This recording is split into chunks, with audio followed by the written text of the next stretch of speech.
Okay, today we're talking about polygons. Those are going to be our shapes that we're going to be working with for the rest of this semester.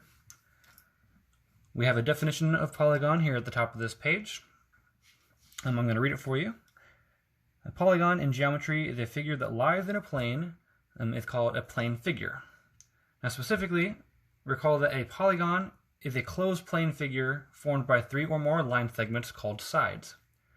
Each side intersects exactly 2 sides, one at each vertex, so that no 2 sides with a common vertex are collinear. You can name a polygon by listing the vertices in consecutive order. Now that's kind of a wordy way of saying that if you have a plane, and remember a plane is a flat surface, and then you have points on that surface, and you have line segments connecting those points.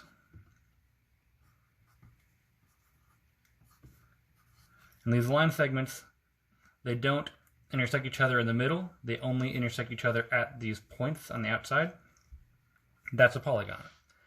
Basically just a shape with these points and the lines drawn around them. However, if you have lines that do intersect each other, like this, that shape would no longer be a polygon. It has to be where they only intersect at those vertices, at those points. So we can see on this diagram, we have the polygon A, B, C, D, E. The naming of these polygons is very important. You have to do them in the correct order. And it should go around the shape, kind of like a clock. So you can see that this point lists A, B, C, D, E. If you were to change the order of it, you would actually be changing the shape, and it would no longer become a polygon.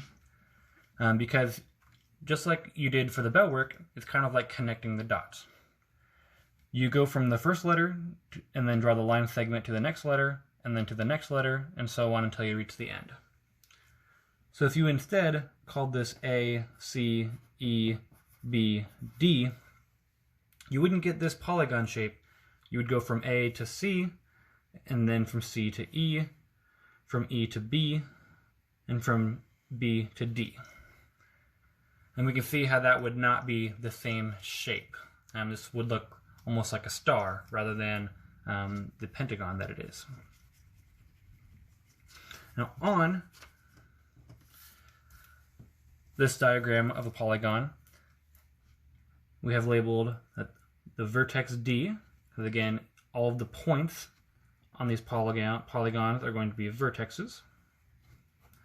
And then the side are going to be these line segments. So for example, the line segment BC is one of the sides.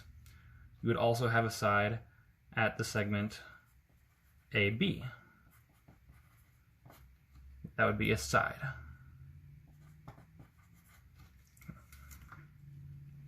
Now, there's 2 types of polygons that we're going to be talking about today. We have convex polygons and concave polygons. Most of the shapes that you're probably familiar with would be convex polygons. Convex polygons are polygons where if you put a ruler on any of the sides, they're not going to intersect with the shape. They're not going to go inside of the shape anywhere. So you can see if you put a ruler on here, it's not going to go on the inside of the shape. However, a concave polygon does have a spot where if I put the ruler there, the ruler is going to go inside of the shape. You can see how this part of the polygon is cut off by the ruler if I line it up with this side. That's the key difference between convex and concave polygons. Another way of classifying polygons is by the number of sides. We have this chart on the table that lists the name for the polygon with a certain number of sides.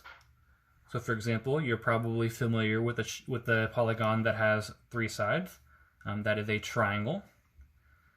A polygon with 4 sides is a quadrilateral. With 5 sides is a pentagon, and so on. Have it listed up to 12. So what we're going to do for the example 1 is you're going to classify each polygon by the number of sides and whether it is convex or concave. So I'll do the first couple with you, but the rest of them you will do on your own. This first shape, A, first I want to test if it is convex or concave. I'm going to put my ruler on each of the sides and see if it cuts off any of the shape. It wouldn't cut off anything if I put it on this side.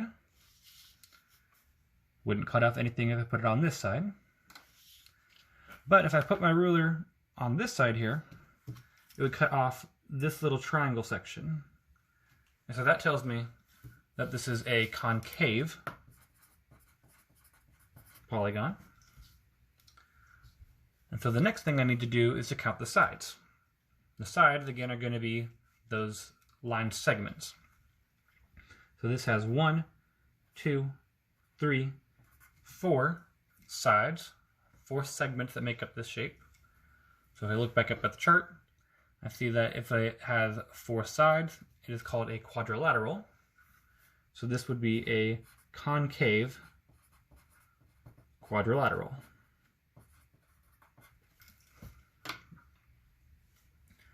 Now if we look at B,